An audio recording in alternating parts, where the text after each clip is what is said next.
Hello guys everyone, कैसे हैं आप लोग। आप देख रहे हैं my YouTube channel the Mughal heaven. Mughal heaven में आप लोगों का स्वागत है।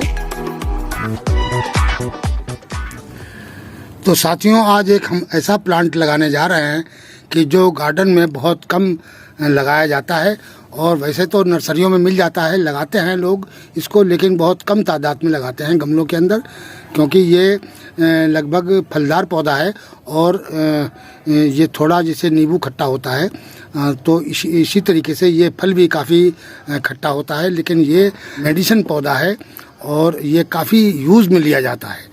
इसके फल जो हैं वो मंडी में बहुत महंगे बिकते हैं। अच्छा प्लांट है कि जिसका जवाब नहीं, बहुत खूबसूरत लगता है देखने में, क्योंकि एक साहब ने अपने गार्डन में इसका बोनसाई बनाया हुआ था, और उसके अंदर जो छोटे छोटे फल आते हैं इसके अंदर, जिस तरीके से जामुन होती है, इस जामुन से भी थोड़ा छोटा इसका फल होता है।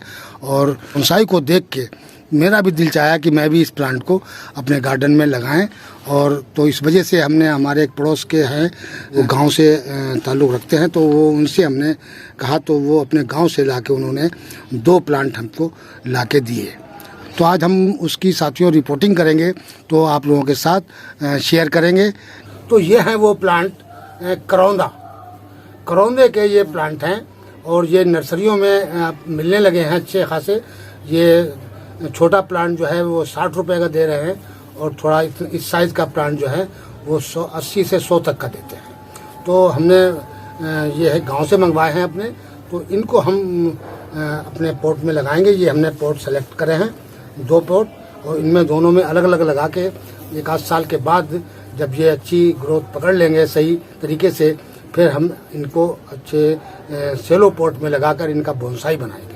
और ख़ास तौर से हमने बोनसाई के लिए ही इनको मंगवाया है। तो ये इसके अंदर जो फल आता है और वो बहुत ही खूबसूरत लगता है। छोटे छोटे फल आते हैं जामुन की तरह, जामुन से थोड़े छोटे होते हैं, और आधे वाइट और आधे लाल होते हैं। बहुत ही खूबसूरत फूल आता है इसमें। लेकिन ये घरों में इसलिए नहीं लगाया जाता है क्योंकि इसके अंदर कांटा ज़्यादा होता है, और इसके फल तोड़ने को के लिए भी बड़ी परेशानी दिक्कत होती है। इसीलिए इसको बागों के चारों साइड, जैसे जो आम का बाग है उसके चारों साइड इसकी हेज लगा देते हैं, जिससे जानवर भी अंदर नहीं घुसता है और ना कोई इंसान अंदर घुस के और कोई फल वल तोड़ता है। तो इस वजह से ज़्यादातर ये आम के बाग के चारों साइड उसकी हेज बना देते हैं और उसमें इसको इस्तेमाल करते हैं। लेकिन इसका जो फल है वो भी जो बाग को ख़रीदता है, ज़्यादातर फसल बिकती है बाग की आम के, तो इसकी भी फसल इसी तरीके से बिकती है, और ये आम से भी ज़्यादा महंगा बिकता है।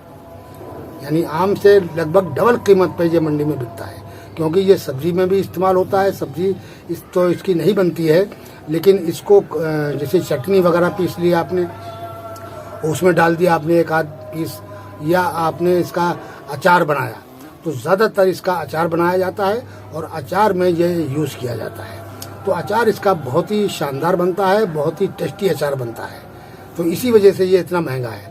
और तीसरा काम इसका है कि जो लोग गन्ने के रस का सिरका बनाते हैं, गांव देहातों में ज़्यादा बनता है सिरका, गन्ने के रस का बनाया जाता है, तो उसके अंदर भी इसके फल डाल दिए जाते हैं, जो बाद में जब वो गल जाते हैं उसके अंदर जाके उबाल के डाले जाते हैं शायद, तो उबाल के डाल दिए उसके अंदर, और कुछ दिन में वो गल जाते हैं, उसके अंदर सिरका भर जाता है। तो इतना टेस्टी लगता है जिसका जवाब ही नहीं है। तो ये यूज़ में बहुत आता है। और ये इसकी जैसे कि आपने अचार वगैरह है या सिरके का है, तो ये जिस्म में काफ़ी बीमारियों को भी दूर करता है। ये एक मेडिसिन टाइप का पौधा है, और काफ़ी यूज़ में इसका फल लिया जाता है, और इसके पत्ते वगैरह की भी यूज़ है। लेकिन वो सब बातें हमको ज़्यादा पता नहीं है इसके बारे में, लेकिन ये पता है कि हाँ, ये अच्छा मेडिसिन पौधा है, और इसके फल बहुत खूबसूरत हैं। ये एक झाड़ी नुमा होता है दरअसल, और ये छोटा रहेगा, और इसके अंदर फल जो है वो भर जाएंगे, तो फल ही बहुत खूबसूरत लगते हैं। और दूसरा काम यह है कि जब इसमें भी नींबू की तरह भर के फूल आता है, और इसका फूल गिरता नहीं है, सारे के सारे फलों में तब्दील हो जाते हैं, और इस पर जो पॉलिनेटर हैं वो बहुत ज़्यादा अटैक करते हैं। तो इसी वजह से इसका फल जो है वो गिरता नहीं है, ज़्यादातर सब फलों में तब्दील हो जाता है इसका फूल है, क्योंकि पॉलिनेटर इसमें बहुत ज़्यादा बैठता है इसके ऊपर। इसकी जो झाड़ी है उसके अंदर शहद की मक्खी अपना छत्ता बहुत जल्दी लगा लेती है। तो आप जैसे इसको पोट में लगा दें या झाड़ी नुमा हो जाएगा, तो इसके अंदर जो है वो शहद की मक्खी ज़्यादातर इसमें छत्ता लगा लेती है। तो और इसके फूलों की जो खुशबू है वो भी मक्खी को बहुत चाहिए होती है, तो इधर फूल ज़्यादा आता है, उसी में छत्ता लगा लेती है वो। तो ये बहुत ही सुंदर प्लांट है और इसको छांटते रहिए आप, बिल्कुल गोल बना दीजिए। एक साहब ने बॉन्साई बनाया था, तो उनको ही देख के ये मैंने मंगवाए प्लांट थे, तो आज हम इनकी रिपोर्टिंग करने जा रहे हैं। तो साथियों, ये हमने 2 प्लांट मंगवाए हैं और इनके लिए हमने ये सॉइल निकाल के तैयार की है और ये 2 पोट हैं। तो इसके अंदर हम ये सिर्फ काउडन मिलाएंगे। ये इतनी काउडन ली है मैंने और ये मिला दी है, और कोई चीज़ इसके अंदर हम नहीं मिलाएंगे। ये हार्डी पौधा होता है और अच्छी तरीके से चल जाता है। मैंने सुबह जो मट्टी निकाल के और सूखने डाल दी थी, तो अब इसमें मिलाकर हम इसको रिपोर्ट कर देंगे।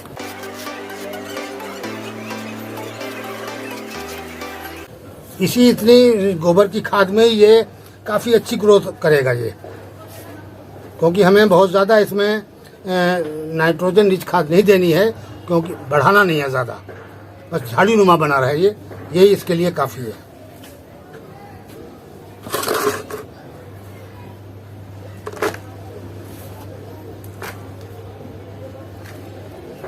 अब हम इसको निकालते हैं ये प्लांट को, और इसी तरीके से ऐसे ही इसको रख देंगे मिट्टी के समेत और सॉइल डाल देंगे इसमें।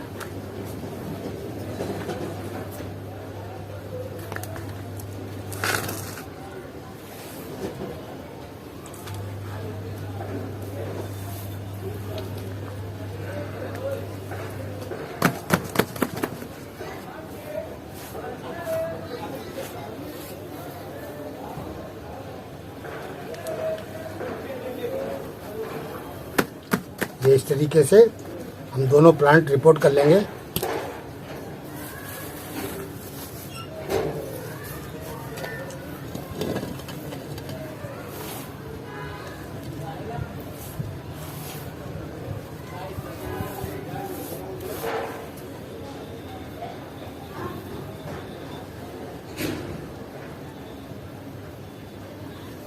तो दोनों प्लांट हमारे रिपोर्ट हो गए हैं और मैं इनके अंदर अब हम पानी डाल देंगे और बस इनको 2-3 दिन के लिए शेड के अंदर रखना है, क्योंकि अभी ये गांव से आए हैं, थोड़ी बहुत इनके रूट भी कट जाते हैं, तो रूट कटने की वजह से इनको हम शेड के अंदर रखेंगे। तो 3-4 दिन जब शेड में रखेंगे, जब ये जो शॉर्ट में गए हैं, तो ये जब सही हो जाएंगे तब इनको हम निकाल के धूप में रखेंगे। ये धूप का पौधा है और इसके अंदर बहुत भर भर के फल आते हैं और इसके फल बहुत ही खूबसूरत होते हैं। तो साथियों, आज के वीडियो में इतना ही। मिलते हैं अगले वीडियो में नए टॉपिक और नए कंटेंट के साथ। अगर हमारा वीडियो अच्छा लगे तो लाइक कीजिए, शेयर कीजिए और सब्सक्राइब कीजिए। शुक्रिया, धन्यवाद।